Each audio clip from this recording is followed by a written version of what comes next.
औद्योगिक सांस्कृतिक पर्यटन कृषि तथा 2081 को औपचारिक समुद्घाटन समारोह यहाँ सुरु भयो हार्दिक स्वागत गर्न चाहन्छु।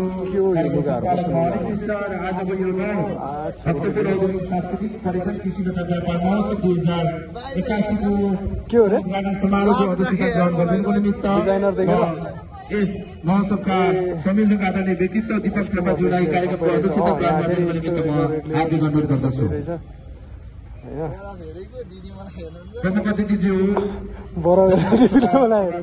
माननीय दुर्गा थापाज्यूको केही समयमा नै गरिमामय उपस्थित हुँदैछ। उहाँ लगभग आइ पनि सक्नु भएको छ। ल सल्लाहकार दिन कुनैमा औद्योगिक व्यापार मेला चलिरहेछ आउनु पर्यो। सिधै मञ्चमा स्वागत गर्ने तयारी पनि गरिरहेका छौँ। आजको स्टार्टिङ रहेछ सभा सदस्यज्यू माननीय दुर्गा थापाज्यू, उहाँलाई हामी मञ्चमा हार्दिक स्वागत गर्दै प्रमुख अतिथिता जोनको निमित्त पनि हामी हार्दिक आग्रह गर्छौँ। 9 संस्करणको भक्तपुर महोत्सवका समुद्घाटन समारोहका प्रमुख अतिथिज्यू को आगमन भइसकेको छ।